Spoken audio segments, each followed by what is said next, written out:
Shri doctor বিজন বিশ্বাস, Kaliganj, homeopathy practitioner একজন।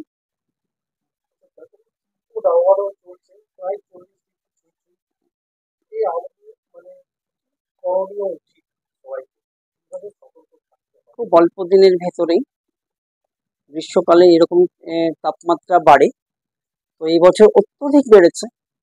আমরা সেই জন্য প্রত্যেক মানুষকেই, শিশু থেকে বড় পর্যন্ত প্রত্যেককে বলেছি সকাল 7টার ভেতরে বাইরে সমস্ত কাজ সেরে নিজের বাড়িতে প্রবেশ করে নেওয়া এবং তাদেরকে জল পান করা, লেবু জল, ইলেকট্রল পাউডার, ORS, এইসব জল তারা পান করবে যত পারবে এবং সারাদিনে 2 থেকে 3 বার স্নান করবে।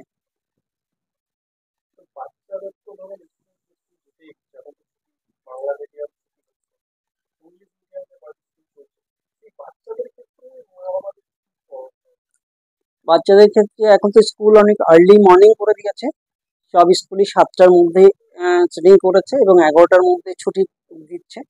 তো তাদেরকে পুরো প্রোটেকশনের ভেতরে সাদা কাপড় দিয়ে তাদেরকে মোড়কের মতো স্কুলে নিয়ে যাওয়া উচিত এবং আসার পরে ঠান্ডা ঘরে বসিয়ে তারপরে তাদের ইলেকট্রল পাউডার, ORS,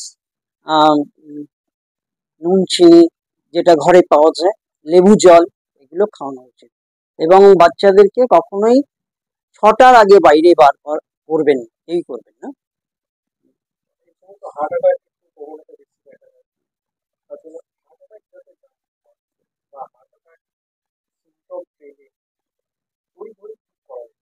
হ্যাঁ, এটা একটা খুব ভালো প্রশ্ন যে অত্যধিক প্রখর তাপের জন্য মানুষের হার্ট অ্যাটাক হচ্ছে। সেই জন্য আমাদের হোমিওপ্যাথিতে কয়েকটা মেডিসিন রয়েছে।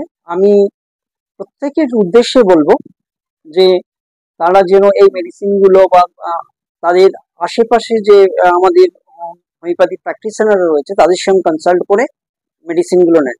আমি 2টো মেডিসিন নাম বলে দিচ্ছি। সেটা হচ্ছে গ্লোনিয়ন 30, সারাদিনে 4 ফোঁটা করে 4 বার যদি কেউ নিতে পারে তাহলে রোদের হার্ট অ্যাটাক থেকে সে মুক্তি পেতে পারে।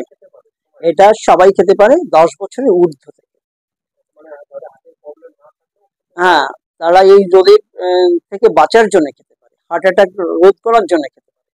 আর বাচ্চাদের ক্ষেত্রে যেটা তাপ রোধন করার জন্য প্রাথমিকভাবে সিমটম অনুসারে তো আমাদের মেডিসিন হয়, তো তা সত্ত্বেও কমন মেডিসিন যেগুলো আমরা বলে থাকি সেটা হচ্ছে অ্যাকোনাইট 30 যদি ব্যবহার করা যায় তাহলে অনেক সময় এরা সেফটি থাকবে। নমস্কার, সবাই ভালো থাকবেন, রোদ থেকে রক্ষা পাবেন, সাবধানে থাকবেন। সকালবেলা 7টার আগে সকলেই কাজ থেকে বাড়ি ফিরে যাবেন, রোদে বেরোবেন না। বিকেলবেলা বাচ্চাদেরকে 6টার পরে বার করবেন।